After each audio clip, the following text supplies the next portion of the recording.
Thursday night, the plots of the Thursday night comedies. Oh gosh, yeah. No, this is sounding familiar. It'd be like, and it'd always be like some. It'd be like kind of a generic words to the music, but they would show clips. Or some classical song, but it would just be like Chandler gets a dog. And, yeah. But Michael J. Fox does something on Spin City. Like, right.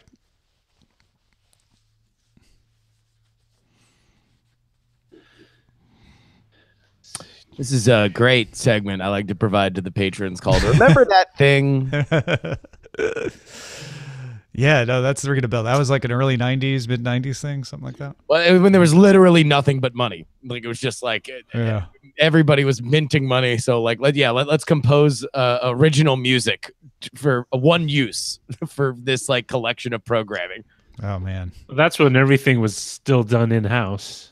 Those were the days, my friend. Well, that was also the days of Smoker's toothpaste. Smoker's toothpaste. Yeah. Oh, you don't remember they now used to sell that whitening. Yeah.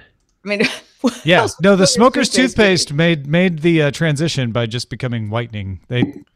They're fine with the new. Like, new wait world a second. We could just sell this to everyone. Yeah. Wait a minute. I'd like Smoker's toothpaste, but I've never touched a cigarette. You don't have to smoke to take advantage of Smoker's toothpaste. Lots of things can yellow your teeth, like age and eating. Especially if you eat meat. It's the oils. It's the oils that get it. That's right, Roger. And that's why Smoker's toothpaste is now just toothpaste. With whitening. All right, you guys ready? Yep. Yeah. Sarah. Yes. Would you do us the honors I would. of reading the pre-roll? Sure. 3, 2. Daily Tech News Show is powered by you. To find out more, head to dailytechnewsshow.com/support.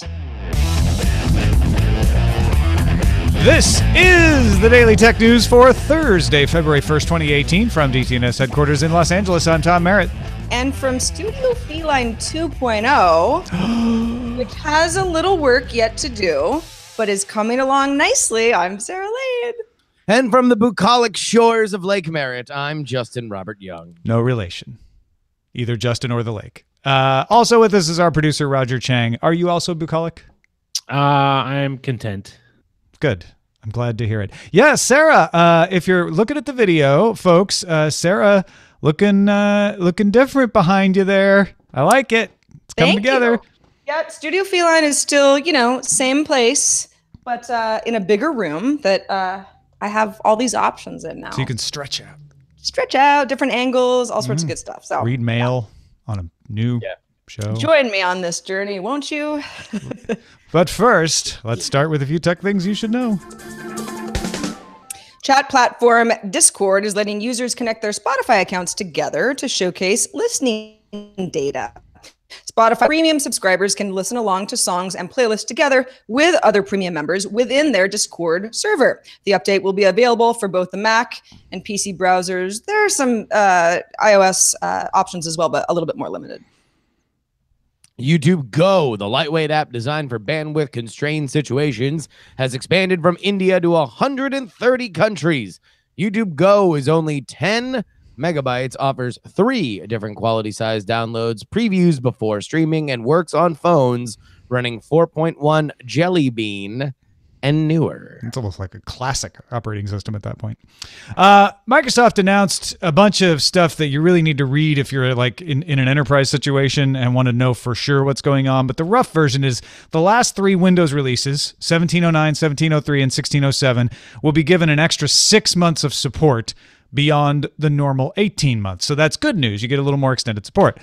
Also, Office 2019, which is coming out later this year, will be tied to the Office 2016 support schedule, which ends extended support on October 14th, 2025. I think that's trying to nudge people into Office 365. All right, we got some more top stories, and we're going to start with the earnings. Amazon killed it. Reported a 38.2% jump in fourth quarter revenue due to the holiday shopping and cloud services businesses. holiday shopping being the retail business. Amazon is no longer the thin margin company either. Earnings per share of $3.75, more than double the $1.85 that analysts expected. Net sales rose to $60.45 billion in their quarter from $43.74 billion a year earlier. Revenue from Amazon Web Services, which is the fastest growing part of the company, surged 44.6% to $5.11 billion. Wow. Over double analyst expectations. Yeah. You don't hear that very often. Almost like, hey, analysts, what happened? Yeah. What were you looking at? They were probably expecting Amazon to have higher costs. I mean, I think also, especially with expectations, a lot of this is how companies dealt with the tax changes in the U.S. That's hitting some companies, like Microsoft had a hit because of that, but it's going to pay off in the long run because they're bringing cash back into the U.S. It looks like in Amazon's case, it just helped them. And the scary thing about Amazon is they had this quarter, when they are really looking to expand over the next 5 years, considering all the different markets that they've gotten into with healthcare and groceries leading the list. In other earnings news, Alphabet passed $100 billion in yearly revenue on rising ad sales, but a Q4 loss of $9.9 billion due to a one-time tax charge. Fourth quarter revenue rose about 24% to $32.32 billion. But the numbers, speaking of analysts, still missed expectations and showed increasing costs for traffic acquisition as a percentage growth in its other revenues, and other bets continues to rise year over year. Google also named John Hennessy as board chairman to replace Eric Schmidt, who departed in December. Yeah, this is one of those earnings reports where you're going to see some headlines say Alphabet has great report, and other headlines say Alphabet totally screws it up. And even Reuters, I think, changed their headline from Alphabet cracks 100 billion to Alphabet misses expectations. It's very mixed, and because of that tax hit, a little bit hard to tell what's going on. But missing that revenue or that traffic acquisition, seeing that start to hit, indicates that if nothing else, things may be slowing down on that cash machine that Google's been riding on for years. Yeah, which is interesting because that cash machine is their advertising, and their advertising is a market that they have totally dominated. So like that is an industry indicator as much as it is a Google indicator. Yeah. So the race car that is Google ad sales might be starting to slow down. Not necessarily running out of gas, just slowing down a little. So the other bets car with Waymo and Nest and X, that car needs to start going faster so it can pick up passengers. I mean, that's what they're after. That's the reason why they have them. And so far, mixed bag. I think. Mixed bag of mixed bets. A mixed bag of mixed nuts. Apple has pulled the Telegram messaging app from its store for breach of guidelines. Does that seem vague to you? Well, you're right. Both the original Telegram app and a rebuild called Telegram X, which the company announced for Android Wednesday, have been taken off the iOS App Store. Telegram founder Pavel Durov tweeted that the move relates to quote-unquote inappropriate content, and the app will be back in the App Store soon. There are, Cold War secrets that are easier to decipher than exactly what happened here, right, Tom? I mean, this is what frustrates me about this. Apple does this all the time, and on the one hand, I get that they can't communicate directly with every single developer. There's just too many developers in the App Store, but it is vague, and I'm sure Telegram has somebody they can pick up the phone and talk to about Apple, but you think that would have led to them not getting kicked out of the App Store rather than having the app pulled and then having to pick up the phone and figure it out. For instance, the inappropriate content doesn't mean people sending nasty messages to each other on Telegram. It could mean that Apple didn't like the filtering method that it uses to remove objectionable material, or maybe the mechanism to report offensive content on Telegram didn't meet Apple's expectations, but we don't know. And as a huge encrypted app that a lot of people rely on. I'm not necessarily a big fan of the way Telegram does it, but the fact of the matter is a lot of people rely on it. Yeah. Pulling it out of the App Store is a big deal, and you should have a better explanation of why. Can I spin this one back, though, before we put the blame on Apple? What if Apple has communicated in more detail to Telegram, and it's the onus is on Telegram to communicate with its users why it got pulled, and maybe Telegram is embarrassed or doesn't like it, right? Like, absolutely. If Apple had a history of like, hey, they always are really upfront with us about what's wrong, I'd totally buy that, right? Because it's not Apple's job to embarrass Telegram publicly. No. But Apple's history is being vague and just saying, you are against the guidelines. Good luck. Figure it out. Yeah. Nah, you're right. It is a well-earned reputation. So there you go. Well, it's also Telegram, so people go like, ooh, is this some like political thing? Is there a really big deal here? And maybe, but probably it's more like, oh yeah, your new app just like violated a guideline. Totally. You can now add a YouTube TV channel, that's YouTube's subscription service, on Roku devices, select one anyways, which includes live broadcasts, cloud DVR, program guide, and other features. YouTube TV costs $35 per month and is now available on Android TV, the Xbox One, and other platforms, including Roku now. Google initially promised that both Apple TV and Roku support would come in early 2018, now says the Apple TV support is coming very soon. Very soon. Very soon. It's going to come. We promise. No, that's fine. I think YouTube did that very googly thing of like, hey, but you can just have it on your phone and then use it on any screen you want. Just cast or AirPlay it. And that's great. People want it on their devices. So it's good to see it. I was actually just talking to a friend who cut the cord and they bought a Roku stick. And they looked at YouTube TV and they were kind of on the fence about it. And the thing that held them up was, I don't want to have to cast it all the time. And they didn't have an app for Roku. So he'll be glad that this is here. Yeah. I don't personally use it because I have sort of my own little cord cutting solution. But I hear good things. About YouTube TV? About YouTube TV, yeah. And Roku devices too, but I have one of those. Yeah. Look, streaming... While streaming from devices has gotten better, it is very often dependent on things that people don't often take very seriously, like their Wi-Fi connection and where they are. And there's just a lot of user error possibilities on top of the fact that the tech isn't perfect. Yeah. As soon as you put streaming casting involved, you got another failure point. Not that it fails all the time, but it fails sometimes. So yeah, getting it on these platforms will be good. And YouTube TV at $35 a month is funny because it's the cheap one compared to PlayStation View and Sling TV and Hulu Live. And it's the simple one because it only has its channels. And I want to say it's got something like 50 plus channels, maybe even more, a lot more than that. And you just have the one package. You pay $35, you get everything. But for somebody, the target they're after, a lot of people are like, yeah, but I look at that compared to Netflix, which is $10. And even though it's apples and oranges, right? They're still like, wow, $35, that's a lot. Yeah, and it also kind of speaks to the limitations of that YouTube brand, that while it is undoubtedly something that is culturally dominant, does it necessarily say something that I want to be involved in when it's not free? Yeah, right. Well, it's also like, the whole complaint of people who want to cut the cord is the cable packages are expensive and bloated with stuff that I don't want.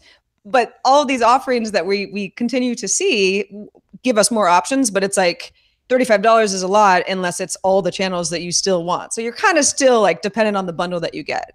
Yeah. Yeah. It's not going to solve the bundle problem yet, right? A lot of people wanted it to, but that's the networks. The networks aren't going to allow that if they can help it. But it does give you choice and it gives you competition. And the big thing I keep telling people is it's not that, oh, this is the perfect solution and solves every problem with a cable TV. It's that now you can choose among like 6 or 7 options instead of 1 or 2. Yeah. Nintendo confirmed that Mario Kart Tour is coming to mobile, expected to be released sometime before the end of fiscal year 2018, which ends in March 2019. In addition, Nintendo Switch Online will launch this September. The service will cost $3.99 a month, or you can get 3 months for $8 or an entire year at once for $20. Online play has been free up till now, but it's been limited. When the paid service launches, Switch players will get access to classic games, leaderboards, and more multiplayer options. So this is something that Nintendo fans have known is coming for a while, but now we've got the details and at least the month, if not the day, that it's become available. And I feel like because Nintendo held off this long of launching this, a lot of the people who are like, really, I have to pay for that, have settled down, and they love the Switch so much. They're like, yeah, I would like to pay $20 a year for a little more. That's great. Love it. Well, this whole paid thing is like probably really good timing because Nintendo just was able to say the Switch is really popular. We're gonna make a lot more.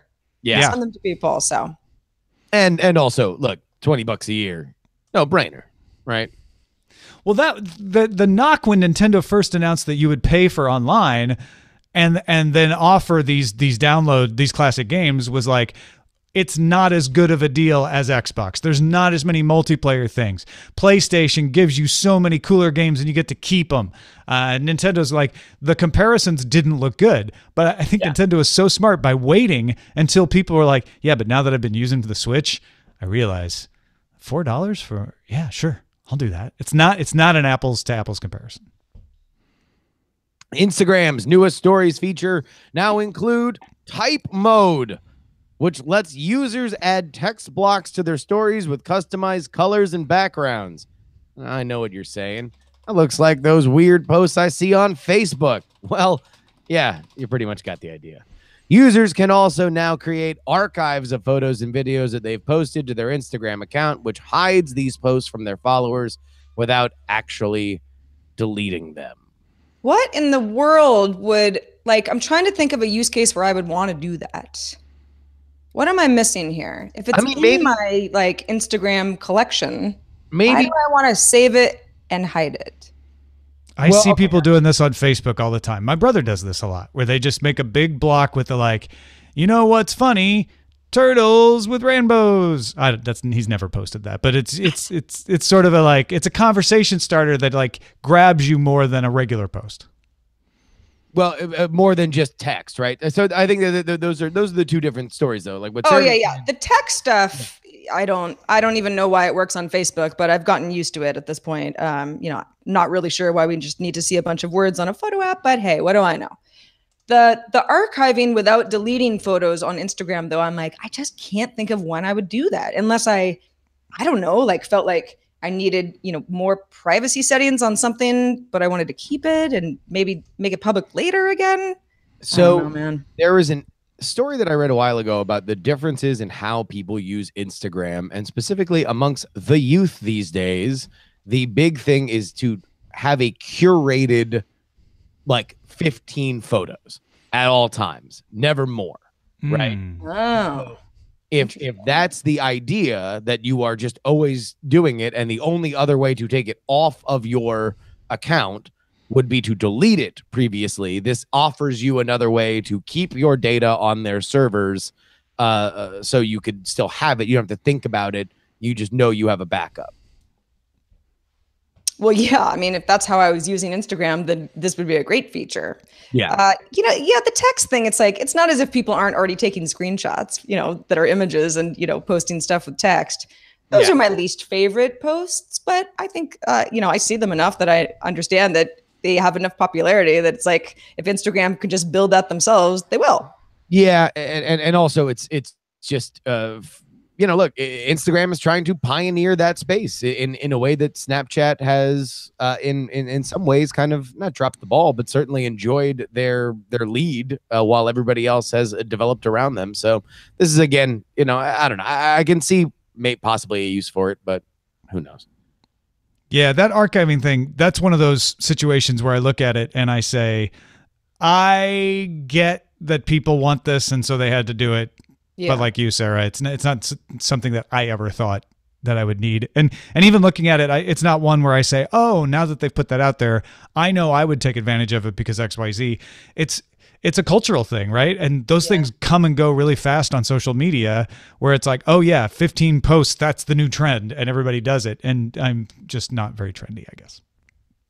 Moving on, eBay will stop using PayPal as its back-end payment service in 2020 and move into a long-term deal with Adyen, which is an Amsterdam-based payments company. Has some big current customers, Uber, Netflix among them, and also expected to IPO this year. That's the rumor anyway. PayPal will remain a payment option for eBay shoppers, but won't actually process card payments for eBay. Now, PayPal and eBay have been partners for quite some time, since 2003, which is a few months after eBay had acquired PayPal in a deal valued at $1.5 billion. If you remember, back then, that was one of the biggest deals anybody had ever heard of. The company split into separate public companies in July of 2015, at which point they signed a 5-year operating agreement. So this is probably just the next evolution of that. Yeah, how quaint is 1.5 billion, or 2 or 3/4 of an Instagram? three quarters of an Instagram. But I mean, I was thinking about this earlier. Like, wasn't this the acquisition that everyone was just like, oh my gosh, we're in the billions now? Oh yeah. No, I mean that launched the PayPal mafia. I mean, it was, Peter Thiel and Elon Musk and everything. This was the unfathomable wealth that could be derived from a startup. I have been waiting for this to happen since PayPal spun out of eBay. I always wondered, like, well, if they're not in bed with PayPal, won't they eventually switch payment providers rather than... But I mean, there was no, real reason to like run off and switch because they had already worked together for so long, right? Yeah, so when it was already integrated. Deal terms with this new company, I guess. But I would assume that someone would come in, and this company is not one that I'm familiar with. So this is a great day for Adyen because they just got a huge customer, and I wonder what they did that caused eBay to decide, yeah, this is going to be worth the switch. But I fully expected someone to make that play. I thought it would be a bank. I thought it would be like Wells Fargo or Citibank or somebody like that who could just throw money at the problem, even if their product wasn't necessarily better than PayPal's. But you want to know what? There's also just this agility for these kind of back end payment processing companies like Stripe and Adyen, where they're going to give you exactly what you want. Right. And so keep an eye on Adyen. Good move.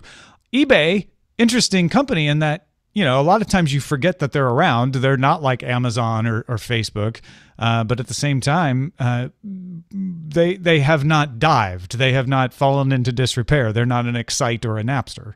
No, not Napster. I mean, Friendster is what I was thinking. I was like, they're certainly not a Napster. Early days of MP3s. I mean, yeah, eBay is, it's all about, buying and selling and that whole trust thing. So it's like, yeah, the payment processing part of eBay is like perhaps the most important part. Lucrative, yeah. Google and 3M have joined the Universal Stylus Initiative, USI, which is developing an open, non-proprietary active stylus standard. So the idea is manufacturers create styluses that work with multiple touchscreen devices. So the devices implement USI 1.0, and then any stylus that implements USI can work with that device. You don't have to buy the Samsung S Pen with the Samsung device. Standard uses two-way communication so that the stylus can store ink colors and stroke preferences, and devices can use up to 6 styluses at a time. It supports 4,096 levels of pressure sensitivity, 9-axis inertial measurement, and so far there were 28 members. There's now 30 with Google and 3M. They are made up of companies like Lattice Semiconductor, Maxeye Smart Technologies, MyScript, and Tactual Labs.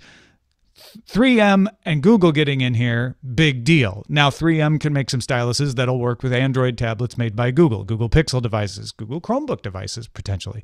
Apple, Microsoft, and Samsung, very, very noticeably absent from this initiative up till now. And the companies you need to be in here to really make USI take off.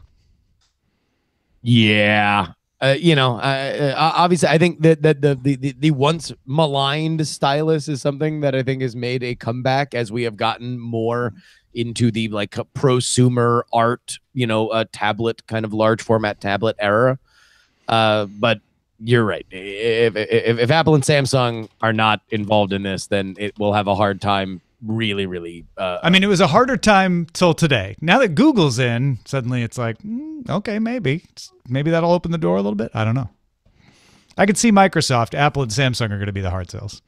Well, I mean, they just have to be assured that there's going to be a wider wealth of these devices that their consumers love, right? Yeah. Hey, folks, if you want to get all the tech headlines each day in about 5 minutes, subscribe to Daily Tech Headlines, available on the Amazon Echo, the Google Home, Anchor, and as a good, not even old-fashioned, a modern, sleek podcast at dailytechheadlines.com. For a really cool thing that somebody sent us, this comes from John, who said, so I got a used Galaxy S2 watch, and I decided to customize it because I can. He sent us a link to something called Mr. Timemaker. So please forgive me, first time I've ever heard of it, with a DTNS face. That's amazing. Isn't that great? It's got complications, which is a good thing in a watch face. It's great. Because at first I was like, did you make a watch? Oh, I got it. Took me a minute because I was like, what's Mr. Timemaker?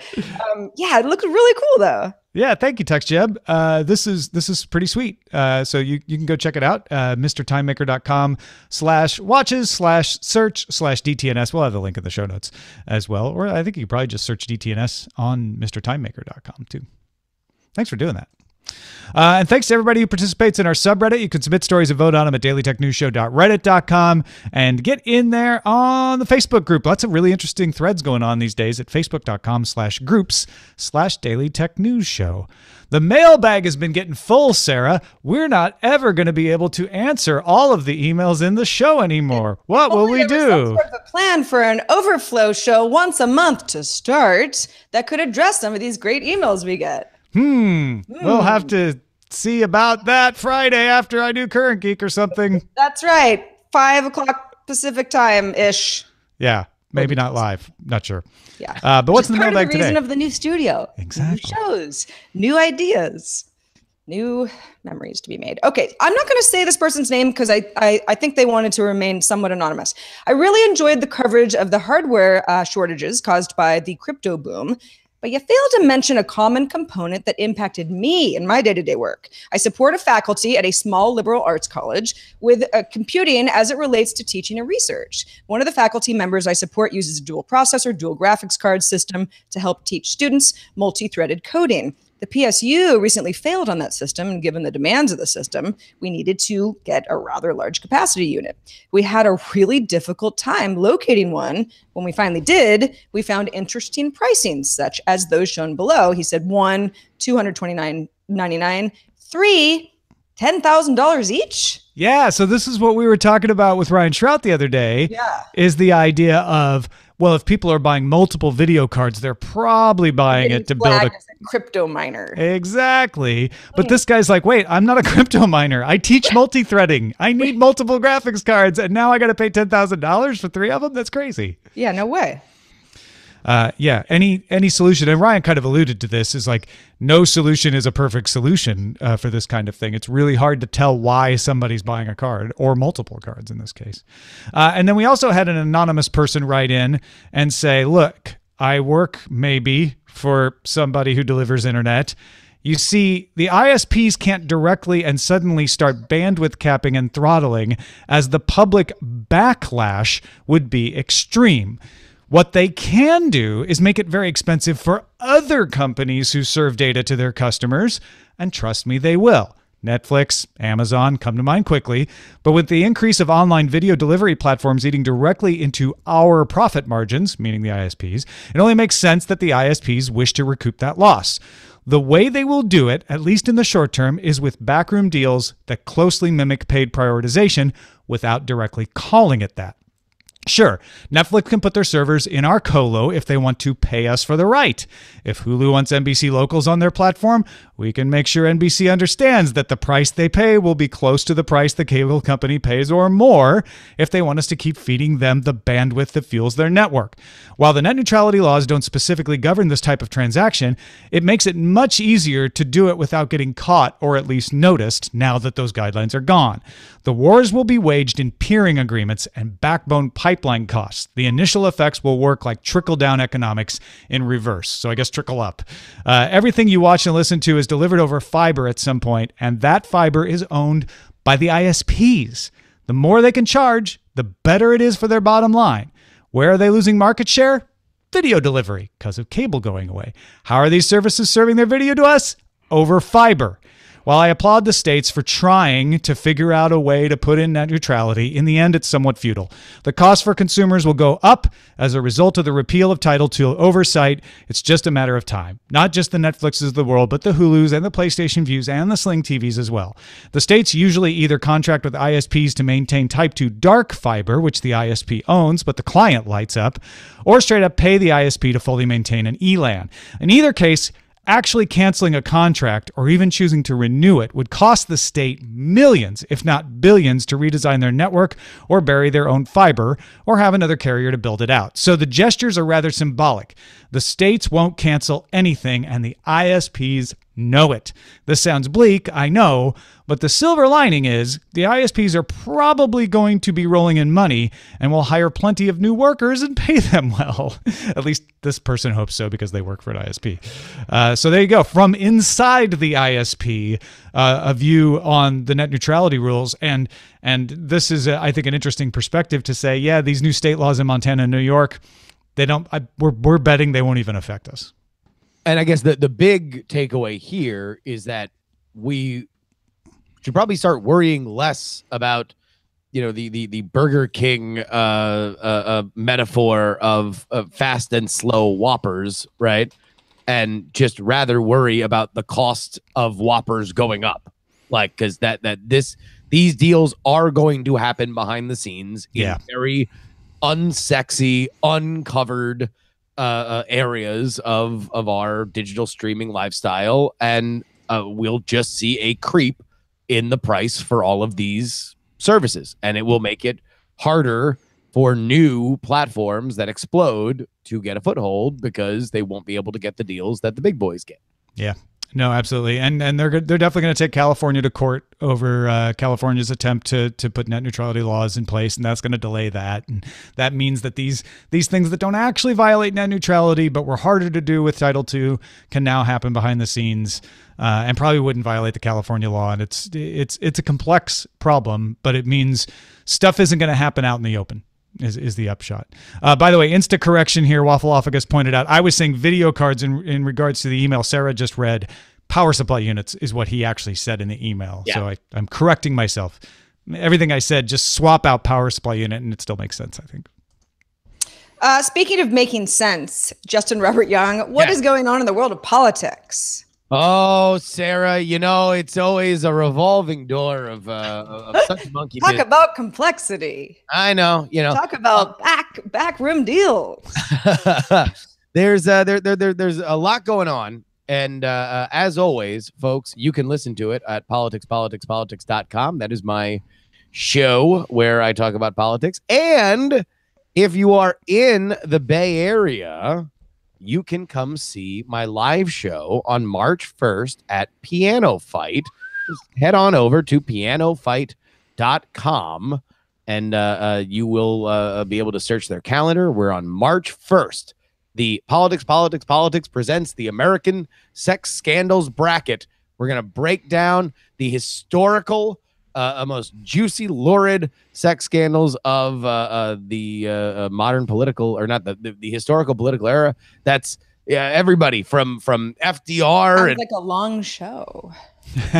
Well, we only have 16 of them. Okay. And then we are going to decide. It's like March Madness. Who's in your bracket? I mean, you can't legally call it that, but surely it's in March. And boy, is it madness. It is a madness which engulfs us around March. Yeah.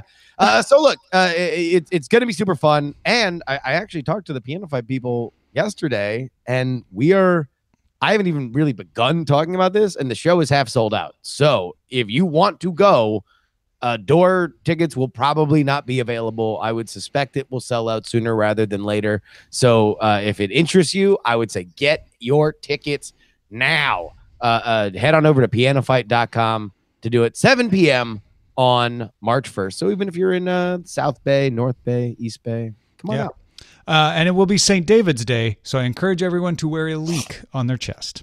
Hey, everyone. It's February 1st right now, which is Patrons Day. Thanks to everybody who supports us on Patreon. This is the day when Patreon goes and collects those pledges, and we'll get them in a few short days, and it keeps us powered and running. You guys are awesome. Keep it up. We got more than 20 people above last month.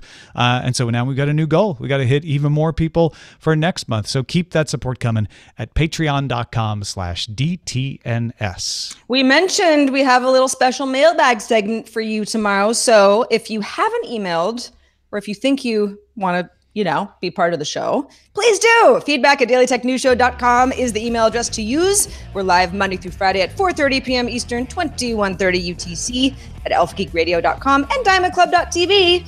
And our email address is dailytechnewsshow.com. We're going to be back tomorrow with Nicole Lee. She wants to talk about AI porn, and Len Peralta will be here to illustrate. See you then. This show is part of the Frog Pants Network. Get more at frogpants.com. Diamond Club hopes you have enjoyed this program. Good show. Good You show. guys talking about deep fakes? Yep. Yeah, Nicole wrote an article about it for Engadget. There was a very funny moment in the Night Attack after show. Oh, yeah? Where I'm going to keep this PG. But Does that leave anything to say? Or we were talking about deep fakes. yes. It was me, Bryce, and Brian.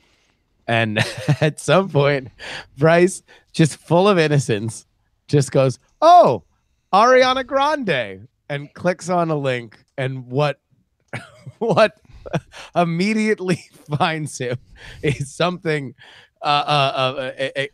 explosively not safe for work.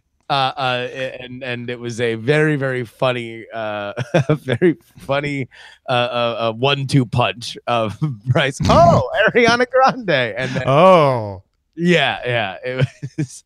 Like, oh my. Well, anybody who might have missed the beginning of the show, very excited about Studio Feline 2.0. Yeah. I almost got some spray paint and was coming soon. And I'm like, stop it, Sarah. Just Graffiti art back there. That'd have been awesome. Just get a large white canvas and you can spray paint whatever you want. I mean, there's a lot of wall, right? And I mean, short of getting creative with paint, I got a little decorating to do, but I didn't want to start just putting a bunch of holes in the wall and then later be like, I didn't think this through. Use those command hooks. They're great. You ever use command hooks? Oh yeah, that's a good idea. They're from 3M. They're part of the Open Stylus initiative. I thought you had to have No, it's an adhesive back. Oh, that you use. Got it. And the great thing is they're designed to come off. So if you pull them off, so it's not going to take the paint off. Hopefully. Ideally, I had them in my. It probably won't. Even if it does, it won't damage the wall. Exactly. So you won't be putting holes in the wall if you're worried about that. But I've used them and they generally don't take the paint off even. I've got a big old reproduction of Starry Night up on the wall, just using those. And I was a little nervous, is it really going to hold? Because it's a big old wooden, canvas frame. It's held for more than a year now. Well, what should we call this episode, though? So Right. I like Spotify agrees to Discord. Mixed bag of mixed nuts. PayPal's no longer eBay's pal. And what was the last one I saw that I liked? trickle up economics. Trickle up. That's pretty good. You guys have a fave? No? I kind of like, hey, analysts, what happened? That's good too. The only problem is we call some of our people analysts. Right? Oh, that's a good point. That's a really good point. Trickle up. Mixed bag of mixed nuts. Yeah. Yeah. PayPal's no longer eBay's pal. I kind of really like Alphabet has problems with numbers. I like that one too. Me too. That's good. All right.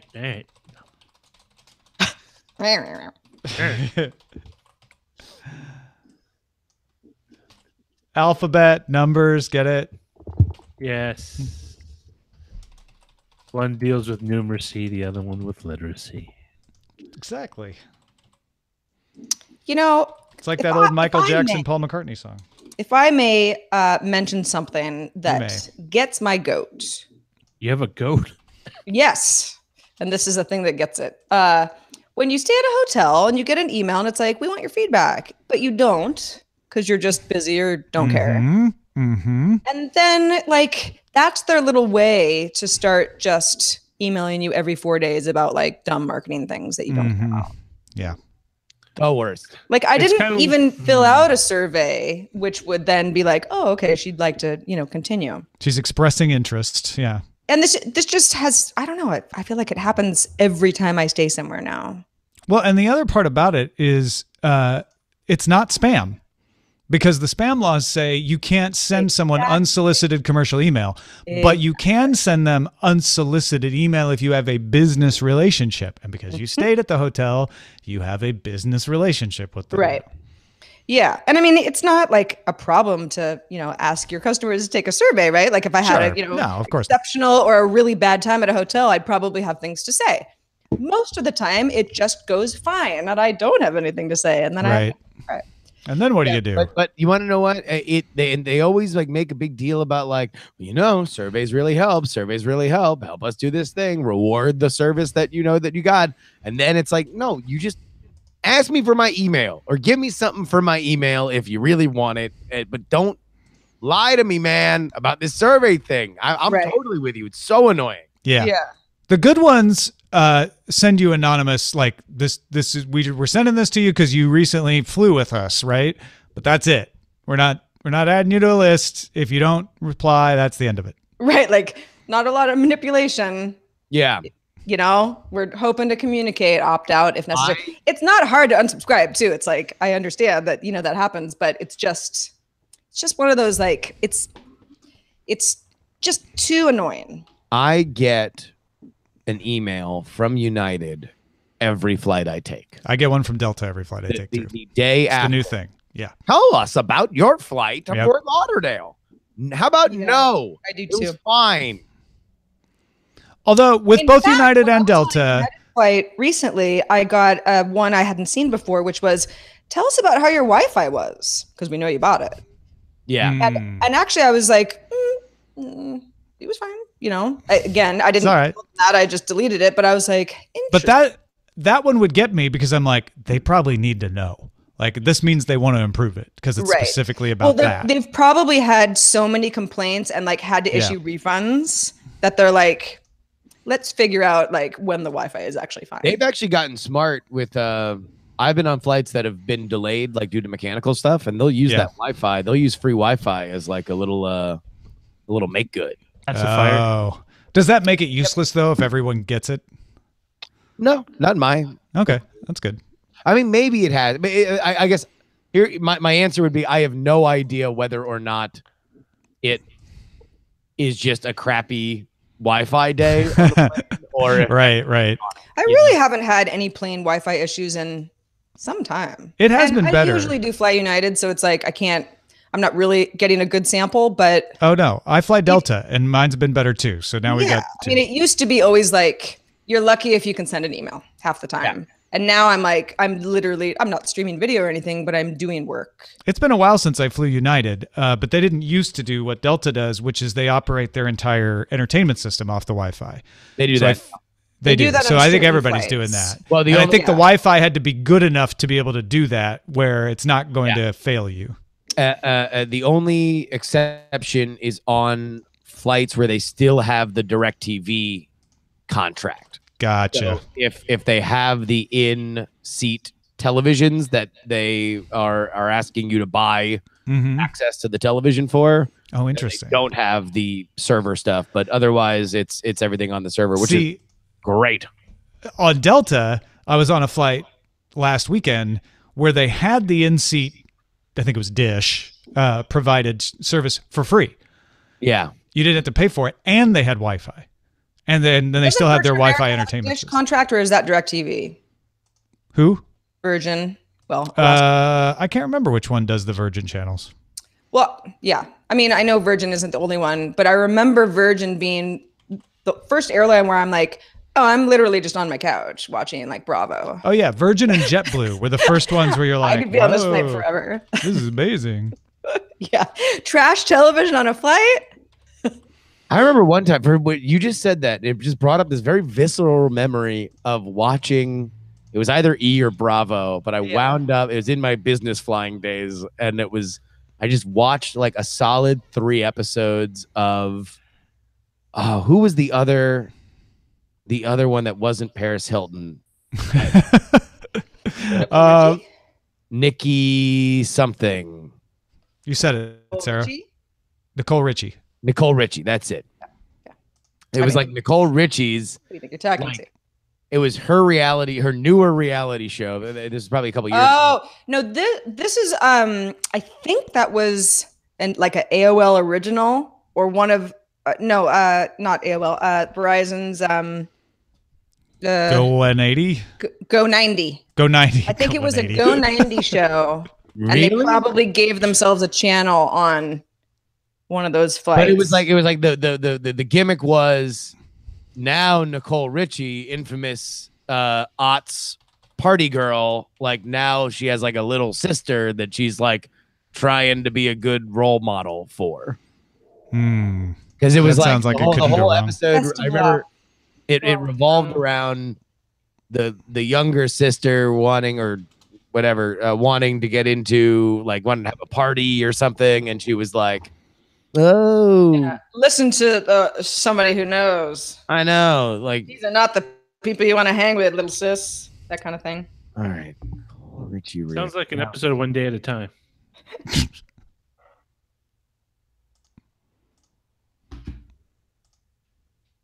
Sorry for eating. I've just been looking at them. I mean, come on. Who doesn't want a poke bowl? It's just a wonderful, wonderful snack. Yeah, Poke Bowl is the best. Oh, so good. Candidly Nicole. What's that? Maybe it was Candidly Nicole. Candidly Nicole. I mean, this might not be the same show that I'm thinking of. Yeah. But I'm pretty sure she had, because I think I was still working in the AOL Universe. for the Enterprise at that point, and that was in the works. But who knows? Maybe she has more than one show. Oh, it's VH1. Oh, okay. Yeah, different. Yeah. Yeah. Here, actually, I'll be right back.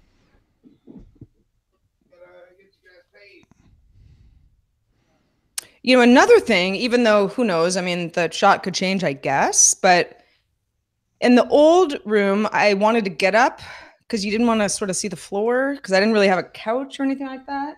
Now I'm not standing on books anymore. Feels really good. Now, Apple's earnings did not come in time for the show. They came in during the show. But if anyone's interested, we'll talk about them on tomorrow's show. Apple sold 77.3 million iPhones in the final months of 2027, slightly fewer than the same period the year before. Only 1% though. But the higher prices, but it is the holiday season. The higher prices compensated for the dip, lifting the profits to more than $20 billion, including strong growth in Japan. iPhone X sales surpassed the firm's expectations, which is not surprising. Number of phones sold in the period slipped 1% year on year. Yeah, like you said. Quarterly revenue climbed 13% year on year. What's services revenue? Because that was up 18. That's your iTunes and your iCloud and extra. Yeah. Apple Music, I think, might be in there if I'm remembering right. If that's true. Yeah. Okay. Yeah. Pretty much anything that's like you're paying. Yeah. On a regular basis. Got it. Any last words you want to tell our YouTube viewers before I? Yes. Thank you for being awesome, YouTube viewers. Subscribe, like, and subscribe. Isn't that what we're supposed to say? Don't yell at the nice people. Hey guys, like and subscribe.